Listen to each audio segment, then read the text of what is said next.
Welcome guys to online study group and जैसे कि आप देख रहे हो कि today we have a question which is a x square minus 5x plus 2 is equal to 0. Find the value of a if this equation has only one root.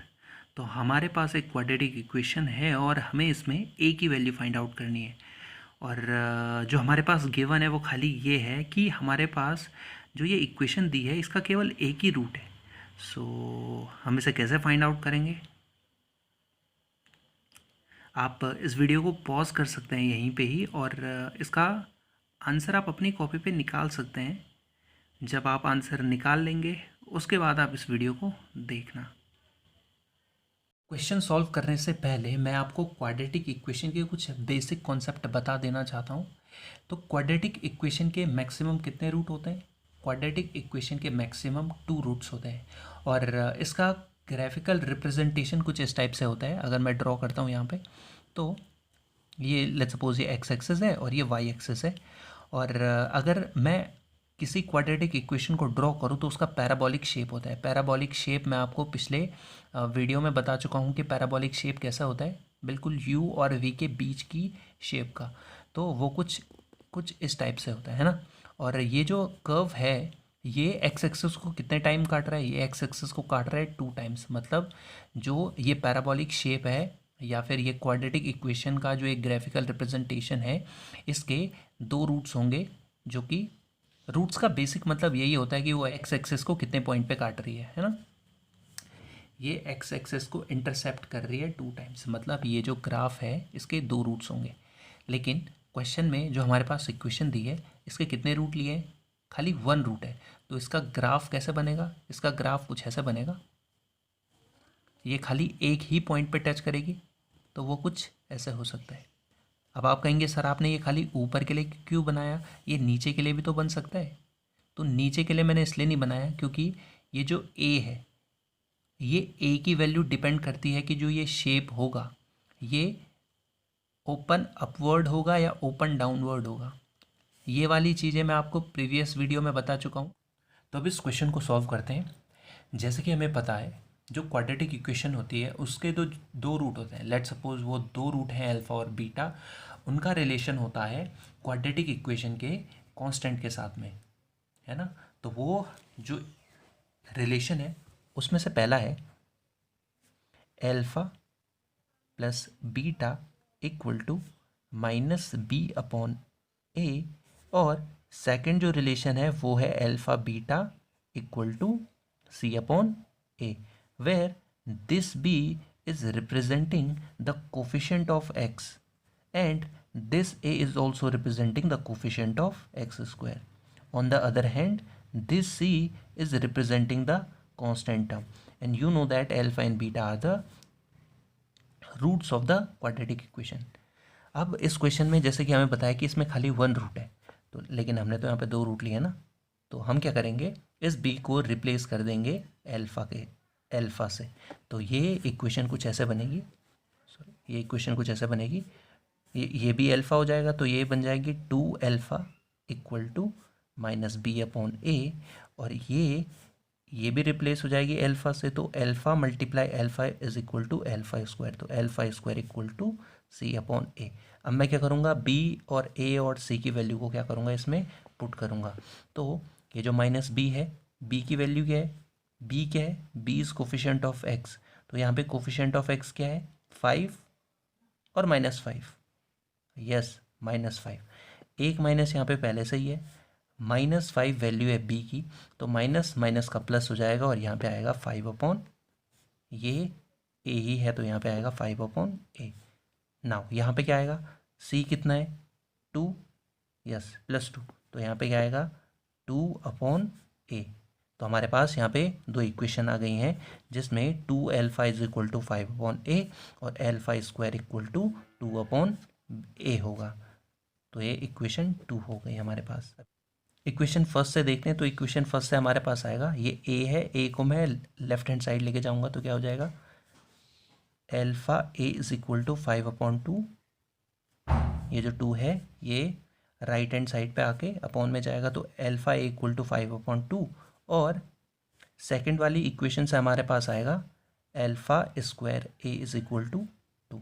ये जो a है ये लेफ्ट हैंड साइड जाके alpha के साथ multiply हो जाएगा, तो एल्फ़ा स्क्वायर इक्वल टू 2। अब हमारे पास दो इक्वेशन है, पहले वाले में एल्फ़ा ए की वैल्यू है, दूसरे वाले में एल्फ़ा स्क्वायर ए की वैल्यू है। तो क्या मैं इस वाली इक्वेशन को ऐसे लिख सकता हूँ, alpha multiplied by alpha a equal to 2, है ना, क्योंकि एल्फ़ा जब इसके साथ मल्टीप्लाई होगा तो एल्फ़ा स्क्वायर ए बन जाएगा। अब एल्फ़ा आई की वैल्यू तो मेरे पास है ना पहले से, तो मैं क्या करूँगा, एल्फ़ा आई की वैल्यू को क्या करता हूँ, सब्स्टिट्यूट करता हूँ इस पे, तो मेरे पास क्या आएगा, मेरे पास आएगा एल्फ़ा मल्टीप्लाई 5/2 इक्वल टू 2। अब ये जो 2 है ये लेफ्ट हैंड साइड जाएगा, और ये 5 जो मल्टीप्लाई में है ये डिवाइड में जाएगा, तो क्या बन जाएगा, एल्फ़ा इज इक्वल टू 4/5। अब बच्चों एल्फ़ा की वैल्यू तो हमारे पास आ गई, लेकिन हमें तो किसकी वैल्यू निकालनी थी, ए की वैल्यू, है ना। यहाँ पे तो ए की वैल्यू पूछी है, हमने रूट तो निकाल लिया, लेकिन हमें तो किसकी वैल्यू निकालनी है, ए की वैल्यू।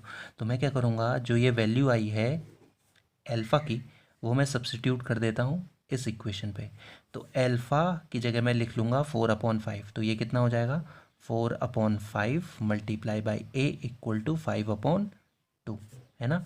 अब जो एक सारे के सारे कांस्टेंट हैं मैं एक तरफ लेके चल जाता हूँ, ए को इधर ही छोड़ दूंगा, तो ये 5 जाएगा ऊपर, और ये 4 मल्टीप्लाई में है इसलिए आएगा डिवाइड में नीचे, तो a इक्वल टू हो जाएगा हमारे पास 5 5 सा 25/4 मल्टीप्लाई बाई 2 8। तो यहाँ पे मुझे a की वैल्यू मिल गई विच इज़ 25/8। आई होप आपको पहला वाला मेथड क्लियर हो चुका होगा, है ना।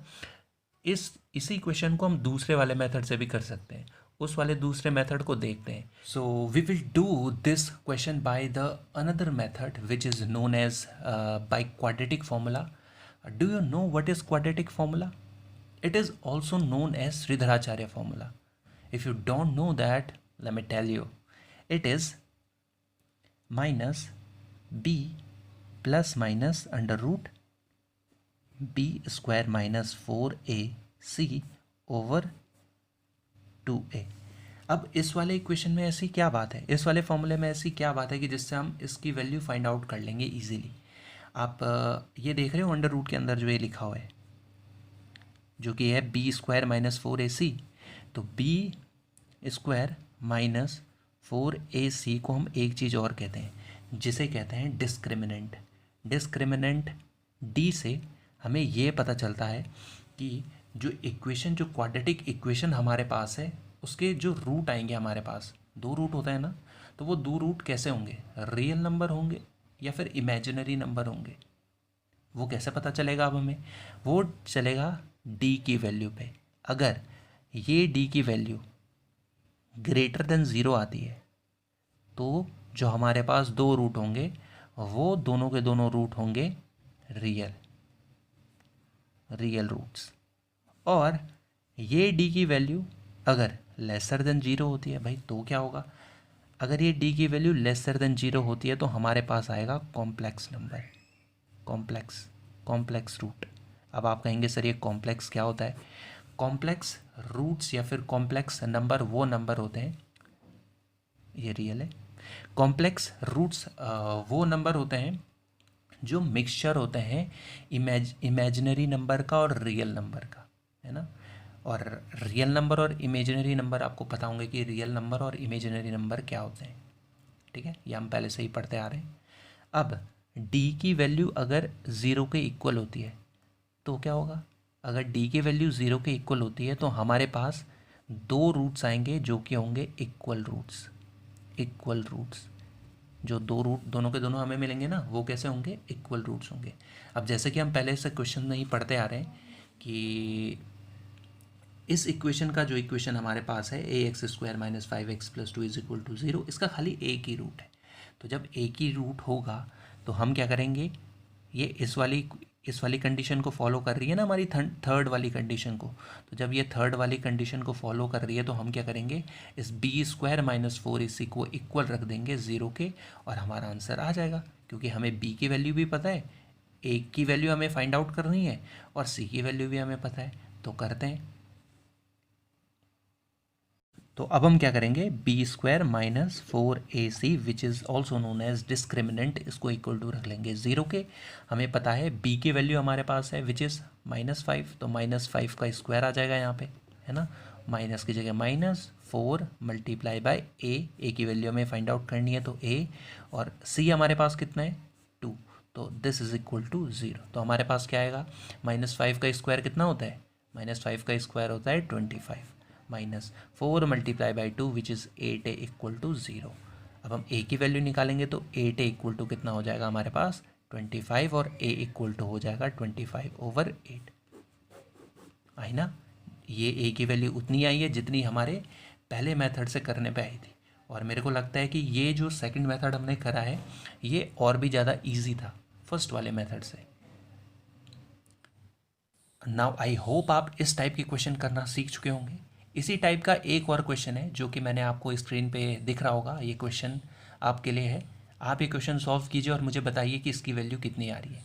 जब आप ये क्वेश्चन कर लेंगे तो उसके बाद आई बटन पे क्लिक करना, जो ऊपर राइट हैंड साइड टॉप पे दिख रहा होगा, और वहाँ से आप देख सकते हैं कि उस क्वेश्चन को कैसे सॉल्व करना है। उसका सोल्यूशन उस वाले क्वेश्चन में मैंने, उस वाली वीडियो में मैंने करा हुआ है, ठीक है। सो thank you guys for watching this video, and if you didn't subscribe my YouTube channel, then subscribe it and click the bell and become a part of my YouTube family, and God bless you all. If you didn't subscribe my YouTube channel, then subscribe it and click the bell and become a part of my YouTube family, and God bless you all.